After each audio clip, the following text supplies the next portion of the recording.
नमस्कार दोस्तों, welcome to नित्य एग्जाम पॉइंटर पॉलिटिकल साइंस राजनीति विज्ञान पीजीटी। भाई जिसे पीजीटी में हम लोग नागरिक शास्त्र के नाम से जानते हैं, ठीक है। उसकी हम लोग आज देखेंगे सिलेबस और हम लोग देखेंगे बुक लिस्ट की क्या क्या पढ़ें। तो पहले नंबर हम लोगों को सिलेबस देख लेना है कि हमें क्या क्या पढ़ना है। बिल्कुल पॉइंट टू पॉइंट पहला काम हम लोग ये कर लेंगे और उसके बाद हम लोग बुक लिस्ट देखेंगे। बुक लिस्ट में हम लोग सिंगल बुक्स भी देखेंगे क्योंकि अब टाइम जो है हमारे पास बहुत कम है, 45 डेज बचे हैं। तो ऐसे सिंगल बुक हैं जिनको आप 45 डेज में पढ़ सकते हैं। और वैसे भी बुक की लिस्ट आपको दी जाएगी सेपरेट वाली, जो कि बहुत ज़्यादा होगी, जो कि शायद अब आपके लिए अच्छी नहीं है, लेकिन बुक लिस्ट तो हम लोग देंगे ही, ठीक है।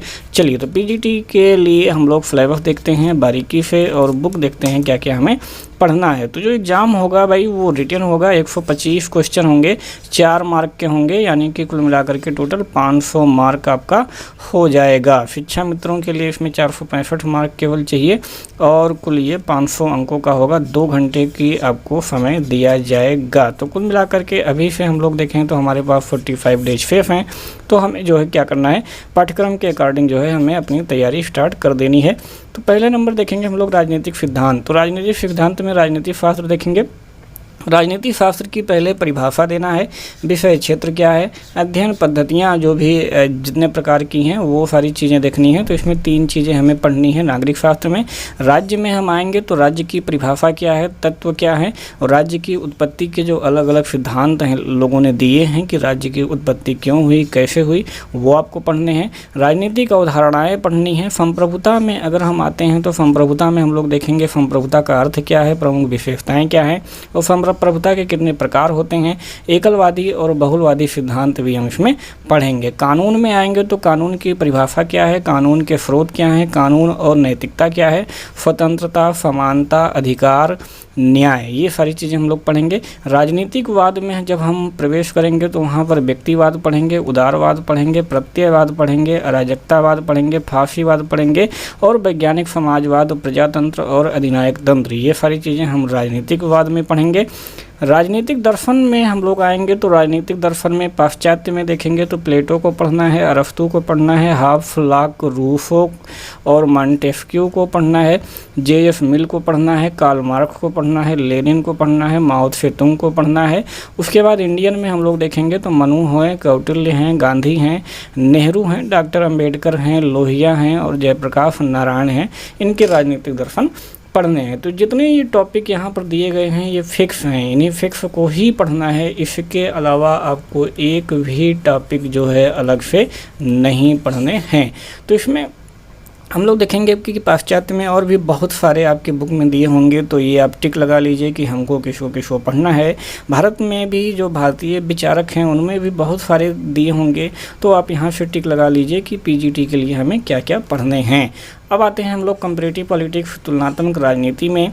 तो सबसे पहला जो टॉपिक होगा वो होगा संघवाद। संघवाद के प्रमुख तत्व क्या हैं, प्रवृत्तियां एवं समस्याएं क्या हैं, नागरिकों के मौलिक अधिकार पढ़ेंगे, कर्तव्य पढ़ेंगे। व्यवस्थापिका में हम लोग आएंगे तो संरचना, कार्य पढ़ेंगे।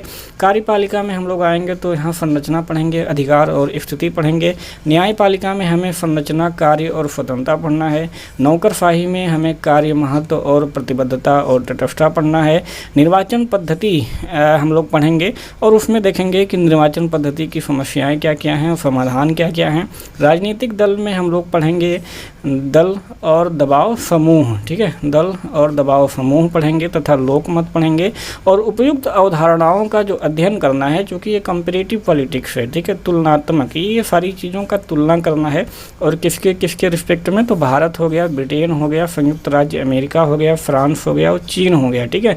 भारत 1, ब्रिटेन 2, संयुक्त राज्य अमेरिका 3 और फ्रांस हो गया 4 और चीन हो गया 5। तो इन 5 देशों का ही केवल हमें पढ़ना है। जो अब कोई भी कंपैरेटिव पॉलिटिक्स की यदि आप बुक्स लिए होंगे तो उसमें विश्व के लगभग जितने भी मैक्सिमम, खैर मैक्सिमम नहीं, कुछ भी 10, 15, 20 देश जो हाईलाइटेड हैं, अच्छे हैं, जिनका कंपैरिजन किया जाता है, उनके बारे में जो है वहाँ पर दिया गया है। तो आपको करना क्या है कि वहाँ पे आपको टिक लगा लेना है कि पीजीटी में हमें भारत, ब्रिटेन और यूएसए, फ्रांस और चीन, केवल इन्हीं का कंपैरेटिव करना है। 5 देशों का ही केवल जो है हमें पढ़ना है। बुक में आप लोग देखोगे स्विट्जरलैंड भी दिया है, जर्मनी भी दिया है और भी आसपास के जो देश हैं वो सब दिया है, तो उन सबको आपको कैंसिल कैंसिल मार देना है, केवल इन्हीं देशों को आपका अध्ययन करना है।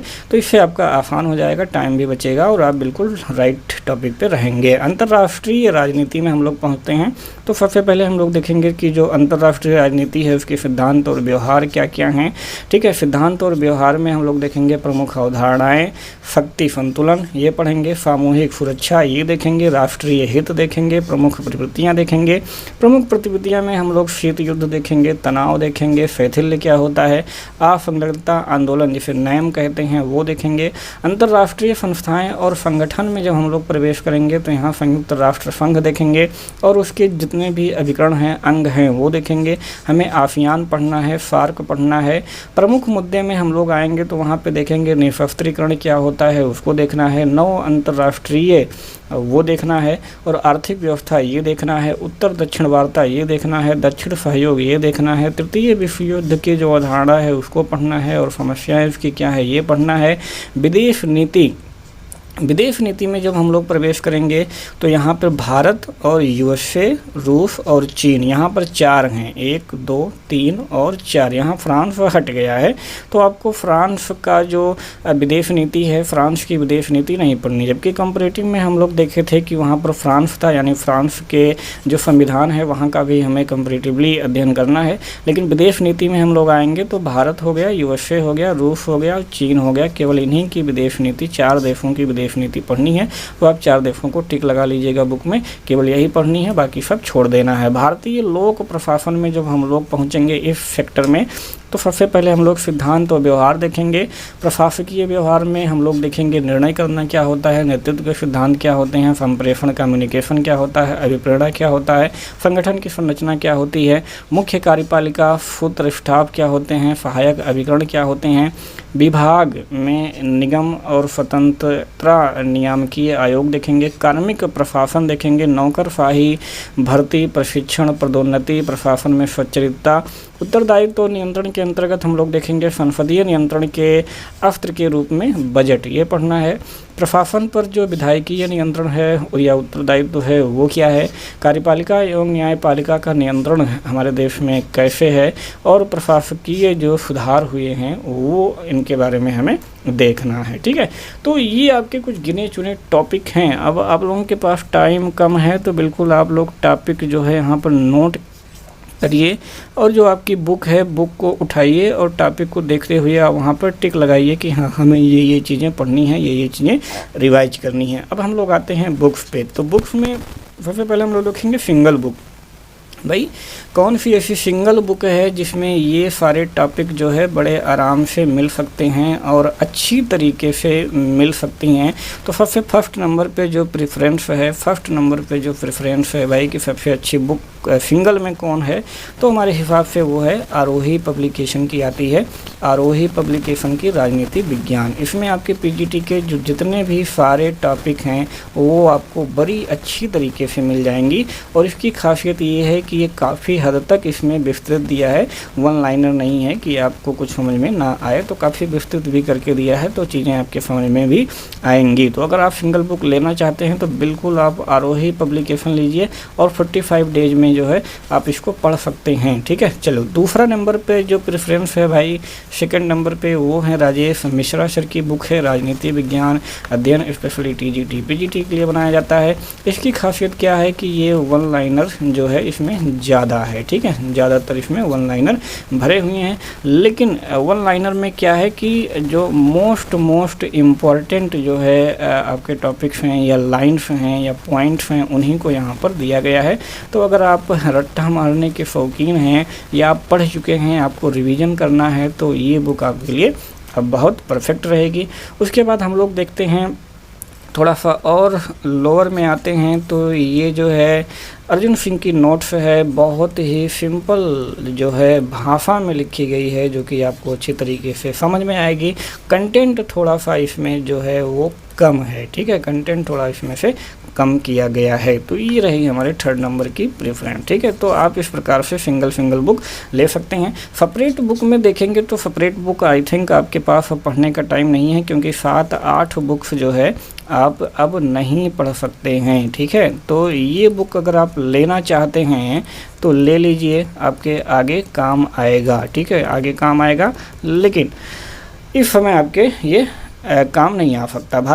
पाश्चात्य राजनीतिक विचारक में हम लोग देखेंगे ओपी गाबा, वही राजनीति विज्ञान के धुरंधर ओपी गाबा। ये बुक में लोगों को दिक्कत क्या होती है कि जो वो प्रथम बार देखते हैं, फर्स्ट इम्प्रेशन, तो भाई उनके कुछ समझ में नहीं आता है, लगता है कि ये बहुत टफ है।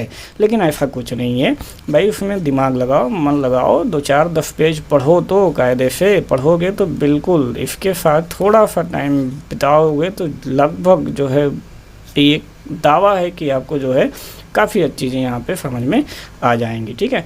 चलो उसके बाद अगर आपको लगता ही है कि ये समझ में नहीं आ रहा है तो आपके पास ऑप्शन है प्रभुदत्त शर्मा, जो कि थोड़ी सी सिंपल लैंग्वेज में आपको मिल जाएगी। भारतीय राजनीतिक विचारक में फिर अगेन ओपी गाबा महोदय हैं, और अगर आपको ये टफ लगता है तो अजय कुमार और इस्लाम अली की बुक है, उसको ले सकते हैं। कंपैरेटिव पॉलिटिक्स में आप अगेन ओपी गाबा को ले सकते हैं। अगर आपको ओपी गाबा की लैंग्वेज समझ में नहीं आती है, प्रॉब्लम है, तो आप सीबी गेनाक के थ्रू जा सकते हैं। राजनीतिक सिद्धांत में आपको BL फाड़िया लेना है, NCERT की बुक लेना है।